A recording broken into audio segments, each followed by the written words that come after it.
menceraikan Deddy Mulyadi karena tak jadi pejabat. Kini Anne Ratna justru terancam penjara. Dulu ditinggalkan karena tidak lagi jadi pejabat, kini justru bersinar di tengah rakyat.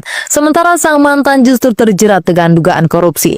Beginilah cara waktu menunjukkan siapa yang benar-benar tulus dan siapa yang hanya mencintai kekuasaan. Nama Deddy Mulyadi kembali hangat diperbincangkan. Sosok yang dulu karena teman-teman semua yang berasal dari partai nasionalis, partai kebangsaan, partai kerakyatan, karya dan kekaryaan, kita tidak boleh bergeser dari doktrin kita sebagai bangsa. Inilah sehingga perjuangan saya itu bukan perjuangan untuk menjadi gubernur. Dari dulu mudah saya dapat kalau saya mau. Tetapi perjuangan saya adalah perjuangan leluhur, ada pendiri bangsa, para pendiri kerajaan di tanah Sunda.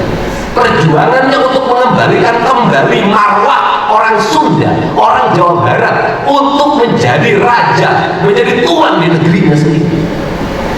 Dengan apa? Dengan memiliki keyakinan. Keyakinannya bukan pada dasar klinik yang orang jalan, bukan itu, tetapi membangun rasionalisasi, membangun rasionalitas. Dengan apa? Mendorong sumber daya manusia orang Jawa Barat yang mumpuni. Ini isi. Kenapa? Agar tidak masuk ke wilayah dianggap klinik, karena saya anti klinik dan anti mistik. Kenapa? Orang Jawa Barat itu industrinya di mana-mana, tapi kelas menengah industrinya bukan orang Jawa Barat. Jadi kalau menguasai industrialisasi di Jawa Barat, caranya apa? Caranya adalah anggaran provinsi Jawa Barat, anggaran kabupaten kota, anggaran pemerintah pusat, dan sudah dimulai oleh Pak Prabowo dengan memberikan kewenangan, adalah diarahkan untuk mendorong kelas menengah baru, anak-anak yang pandai matematikanya, anak-anak yang pandai fisikanya, anak-anak yang pandai biologinya, anak-anak yang pandai kimianya, diarahkan menjadi tenaga teknik, menjadi kaum engineer. Siapkan beasiswanya, didik mereka dengan konsep pendidikan bela negara, pendidikan militer. Kenapa? Cina melahirkan engineer yang berbasis militer, Korea melahirkan engineer yang berbasis militer. Jadi kalau ada tenaga teknik Cina di Indonesia bergaya kayak tentara, memang mereka sudah mengikuti wajib militer. Konsepnya apa? Saya ingin mendorong 10.000 engineer baru lahir dari perguruan tinggi ternama di Jawa Barat, dan mereka dibeasiswai oleh pemerintah total dari mulai sepatu pakaian jas-jasinya, dan mereka tinggal dibimbing oleh militer. Untuk apa?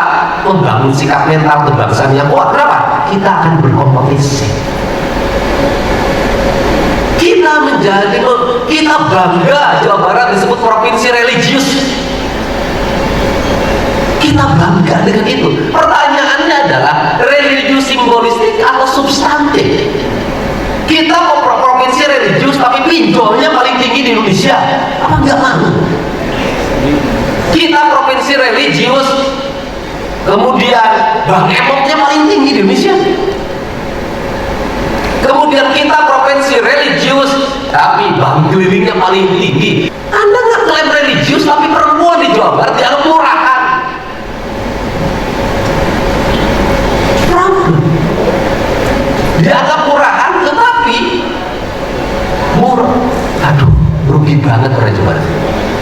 Perempuannya sering dianggap matre tapi murah kalau mau kawin. Silakan pergi ke Sulawesi, kawin, baru tunangan semiliar balik panai. Orang lain mahal.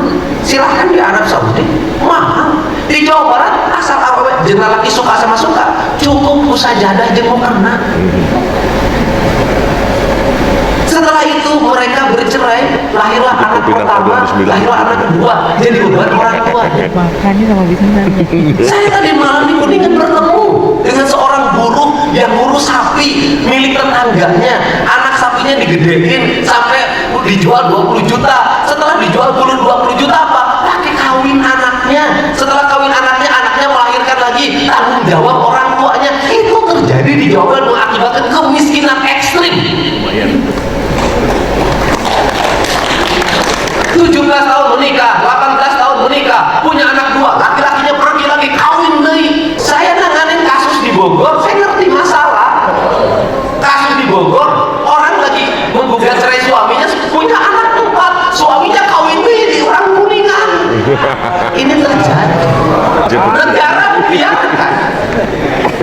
Saya katakan negara membiarkan, desanya ngeluarin rekes izin hajatan. Kemiskinan terjadi di mana-mana, masif. Harusnya apa? Negara ngatur, tegakin aturan dengan baik. Kalau mau kawin tanya penghasilannya berapa, kerjanya apa, jaminannya apa. Kenapa? Giliran susah tanggung jawab negara. Di Jawa Barat daerah penghasil beras ngantri beras bantuan PKH. Subang, Rawang, Cianjur, Indramayu.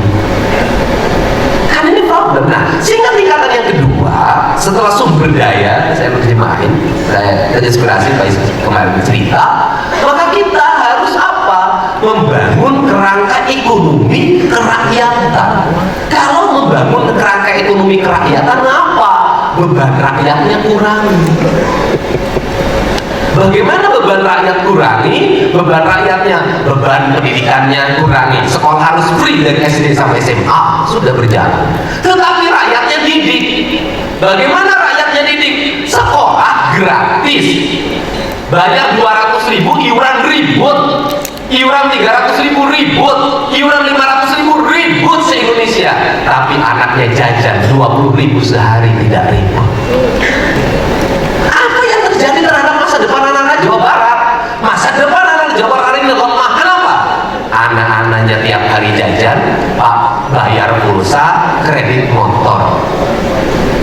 Sekolah harus bisa melahirkan sistem pendidikan yang membebaskan anak-anak dari ketergantungan motor, membebaskan anak-anak dari ketergantungan HP, membebaskan anak-anak dari ketergantungan makan tidak bergizi. Kenapa? Ancaman penyakit miom segala macam akibat salah makan terjadi. Rumah sakit penuh, saya punya data kok. Akibat pola hidup yang salah. Untuk itu pendidikan bukan hanya sekolah, harus mengajarkan anak-anak pola hidup yang sehat, makan yang sehat, sistem ekonomi yang tertata. Negara membebaskan mereka dari pembiayaan sekolah, tapi orang tua harus memerdekakan anaknya dari ketergantungan terhadap uang dalam setiap hari. Baru. Kenapa? Ini sistem, Pak. Anda nggak tahu konspirasi dunia. Bagaimana? Negara-negara kayak Indonesia generasinya dilemahkan, dihancurkan. Kenapa? Karena mereka tahu sumber daya ekonomi kita tinggi agar mereka menguasai. Caranya apa? Berubah, bikin, dan sangat memiliki orientasi terhadap sekolah SMA Taruna Nusantara.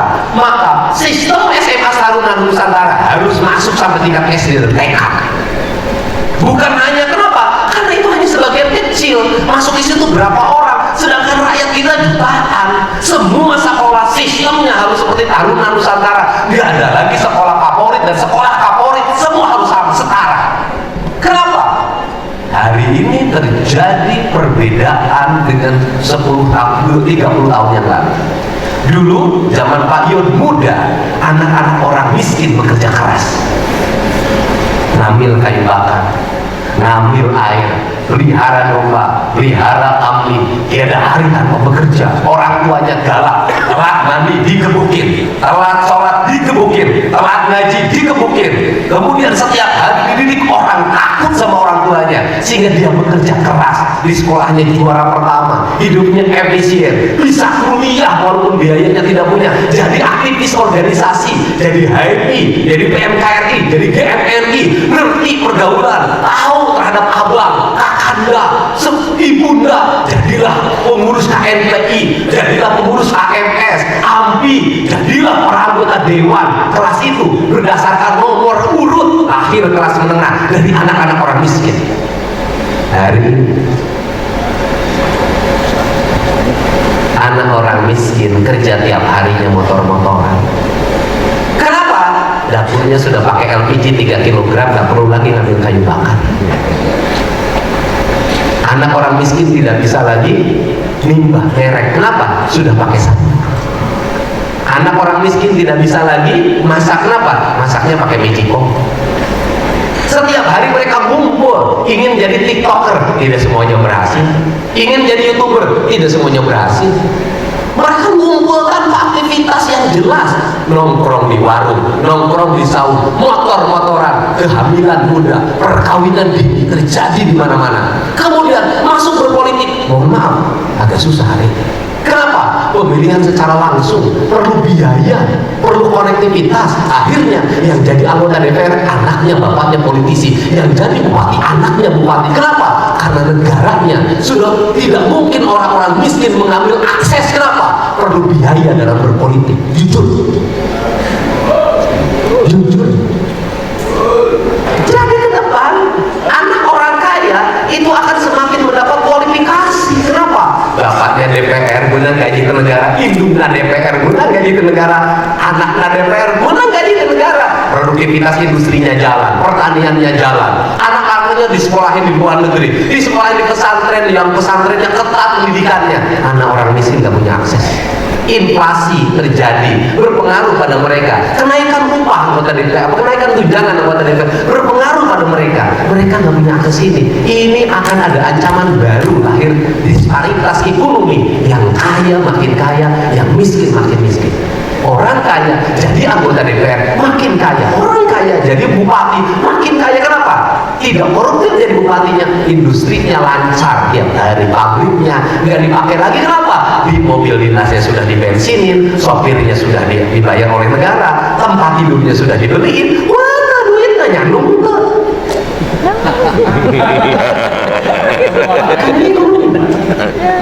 Kan ini caranya bagaimana?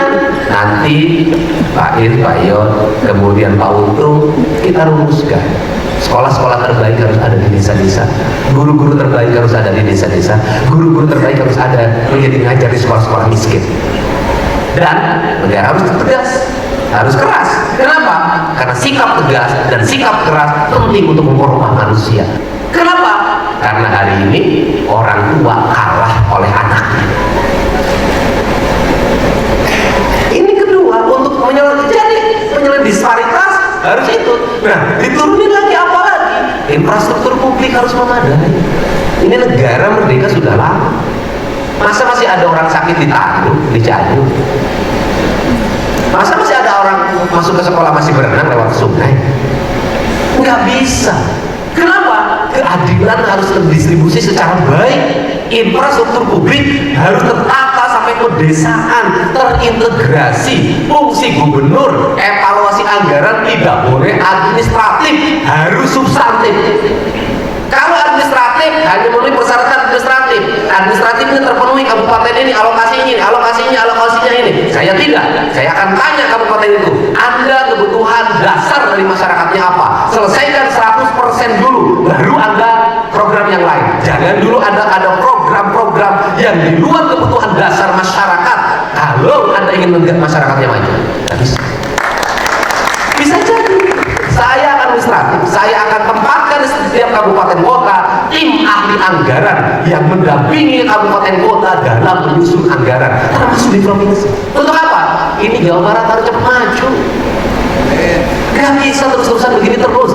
Gak bisa negara berulang-ulang hanya dari urusan jalan lingkungan coplok deui, jalan lingkungan coplok deui, isukan trotoar deui, pakai toket deui.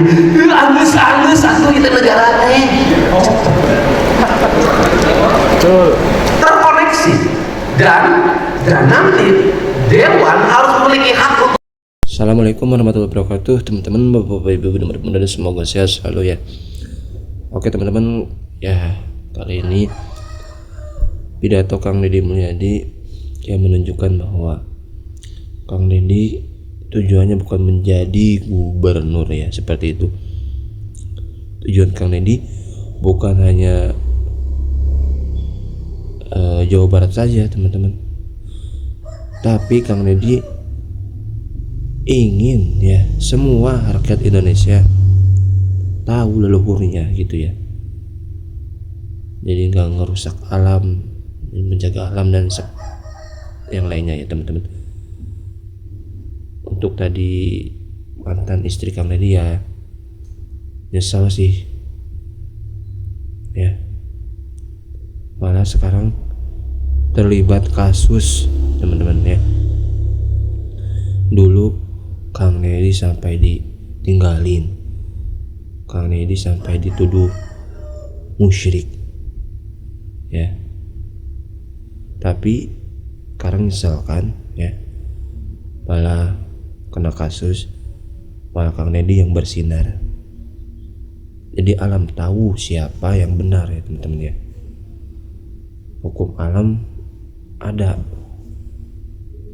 Ya kita dukung Kang Deddy mewujudkan ya apa keinginannya yang merasa itu baik buat masyarakat ya teman-teman.